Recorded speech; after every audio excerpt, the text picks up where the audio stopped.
सालों पहले फारस देश में अली बाबा और कासिम नाम के दो भाई रहते थे।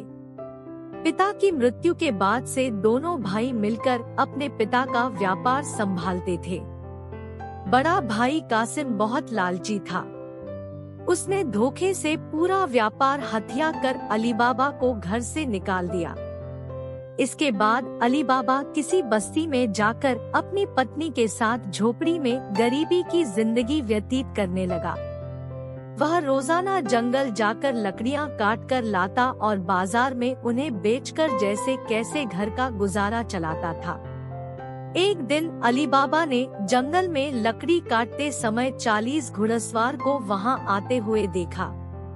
सभी घुड़सवार के पास धन की पोटली और खंजर थे। यह देखकर वह समझ गया था कि ये सभी चोर हैं। अली बाबा एक पेड़ के पीछे छिपकर उन्हें देखने लगा। तभी सभी घुड़सवार एक पहाड़ के पास जाकर खड़े हो गए। तभी चोरों के सरदार ने पहाड़ी के सामने खड़े होकर बोला, खुल जा सिम सिम। इसके बाद पहाड़ में से एक गुफा का दरवाजा खुला। सारे घुड़सवार उस गुफा के अंदर चले गए। अंदर जाकर उन्होंने बोला, बंद हो जा सिम सिम, और गुफा का द्वार बंद हो गया। यह देख अली बाबा दंग रह गया। कुछ देर बाद वो दरवाजा फिर से खुला और उसमें से वो सभी घुड़सवार निकले और वहां से रवाना हो गए। अली बाबा यह जानने को बेताब हो गया कि आखिर इस गुफा में क्या है और वो सब यहाँ क्या कर रहे थे। इसके बाद उसने गुफा में जाने का फैसला किया। वह उस पहाड़ के सामने गया और बार बार चोरों के सरदार के शब्द बोलने लगा, खुल जा सिम सिम, खुल जा सिम सिम। गुफा का दरवाजा खुल गया। अली बाबा गुफा के अंदर गया और उसने देखा कि वहाँ सोने की गिन्नियां, अशर्फियां, गहने आदि रखे थे। चारों तरफ खजाना ही खजाना था। यह सब देखकर उसकी खुशी का ठिकाना नहीं था। उसे मालूम हो गया था कि वो चोर सारा चोरी का सामान यहाँ आकर छुपाते हैं। अली बाबा ने वहाँ से एक पोटली में सोने की अशर्फियां भरी और घर चला आया। घर जाकर अली बाबा ने इस पूरे किस्से के बारे में अपनी पत्नी को बताया। एक साथ इतनी सारी अशर्फियां देखकर उसकी पत्नी हैरान रह गई और अशर्फियों को गिनने बैठ गई। तभी अली बाबा ने बोला कि ये इतनी अशर्फियां हैं कि इन्हें गिनते गिनते रात हो जाएगी। मैं गड्ढा खोदकर इन्हें छुपा देता हूँ जिससे किसी को भी हम पर शक न हो। अली बाबा की पत्नी बोली, मैं इनकी गिनती नहीं कर सकती हूँ, लेकिन अंदाजे के लिए इन्हें तोल तो सकती हूँ। अली बाबी की पत्नी भागती हुई कासिम के घर गई और उसकी पत्नी से गेहूं को तोलने के लिए तराजू मांगने लगी। यह देखकर कासिम की पत्नी को उस पर शक हुआ। उसने सोचा कि इन गरीब लोगों के पास अचानक उनके पास इतना अनाज कैसे आया। वो अंदर गई और तराजू के नीचे गोंद लगाकर लाई और उसे दे दिया। रात को अली बाबा की बीवी ने सारी अशर्फियों को तोला और तड़के सुबह उनका तराजू लौटा आई। कासिम की पत्नी ने तराजू को उल्टा करके देखा तो उस पर सोने की एक अशर्फी चिपकी हुई थी।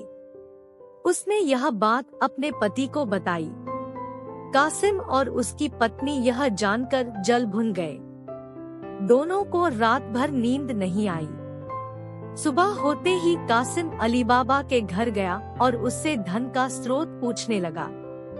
यह सुनकर अली बाबा ने कहा, आपको कोई गलतफहमी हुई है, मैं तो एक मामूली लकड़हारा हूँ। कासिम ने बोला कि तुम्हारी बीवी कल हमारे घर से अशर्फियों को तोलने के लिए तराजू लेकर गई थी।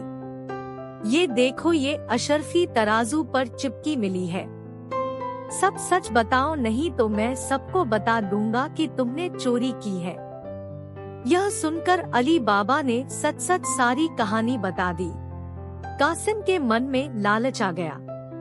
उसने खजाना हथियाने का प्लान बनाया और अगले दिन गुफा पहुंच गया। वह अपने साथ एक गधा भी लेकर गया ताकि वह उस पर खजाना लाद कर ला सके। गुफा के सामने पहुंचकर उसने अली बाबा ने जैसे बताया था वैसे ही किया। उसके खुल जा सिमसिम बोलते ही गुफा का दरवाजा खुल गया। अंदर पहुंचकर चारों तरफ खजाना देखकर वह भौचक्का रह गया। उसने बोरियों में सोने की सिक्के भरे और बाहर निकलते समय क्या बोलना है वही भूल गया। गुफा से बाहर निकलने के कासिम ने तमाम प्रयास किए, लेकिन कोई रास्ता न निकला। वह गुफा के अंदर कैद हो जाता है।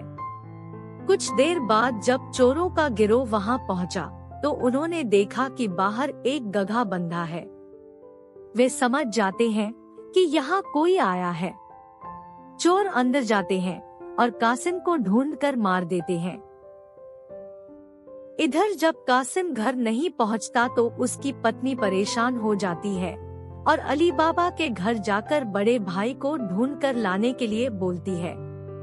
अली बाबा ढूंढता हुआ गुफा के पास पहुंचा तो वहां उसने भाई के गधे को घास चरते हुए देखा। वह समझ जाता है कि कासिम अंदर गया था और चोरों ने उसे पकड़ लिया है। अली बाबा जब गुफा के अंदर गया तो उसे कासिम की लाश मिली।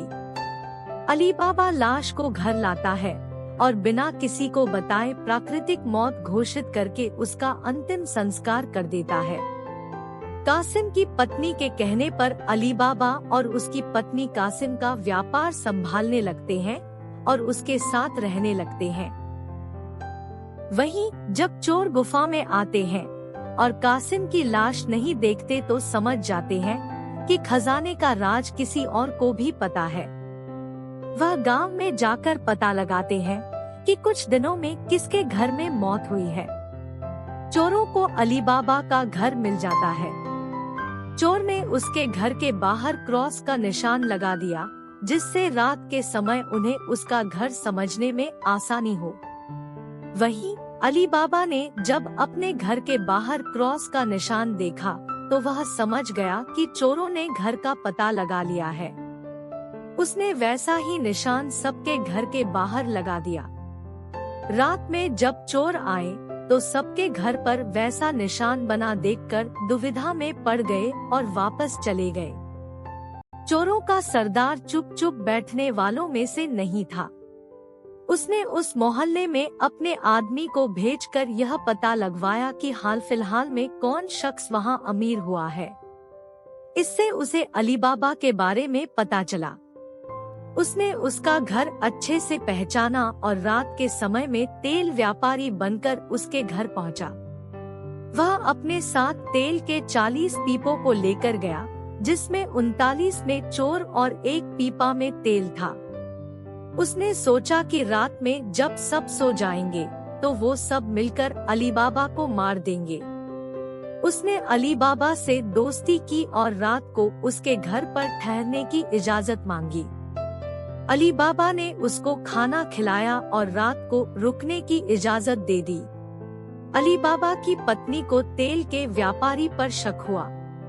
उसने सारे पीपों को खटखटा कर देखा और वह समझ गई कि एक पीपा में तेल है और बाकी में आदमी है। उसने तभी एक तरकीब निकाली। उसने तेल वाले पीपे से तेल निकाला और गर्म कर बाकी पीपों में डाल दिया। सारे चोरों की मौत हो गई। रात में जब सरदार ने चोरों को निकलने का इशारा किया तो एक भी चोर बाहर नहीं निकला। उसने पीपों को खोलकर देखा तो सभी चोर मर चुके थे। यह देखकर वह इतना डर गया कि अपनी जान को बचाने के लिए वह तुरंत वहां से भाग गया। सुबह अली बाबा की पत्नी ने ये सारी बात अली बाबा को बताई, जिसे जानकर वह बहुत खुश हुआ। अब उन 40 चोरों के सारे खजाने का अकेला मालिक अली बाबा था। वह देश का सबसे अमीर शख्स बन गया था और खुशी खुशी अपनी बीवी बच्चों के साथ रहने लगा। कहानी से सीख: लालच मनुष्य का दुश्मन है। लालच करने से सब काम खराब हो जाते हैं। इसलिए कभी भी लालच नहीं करना चाहिए।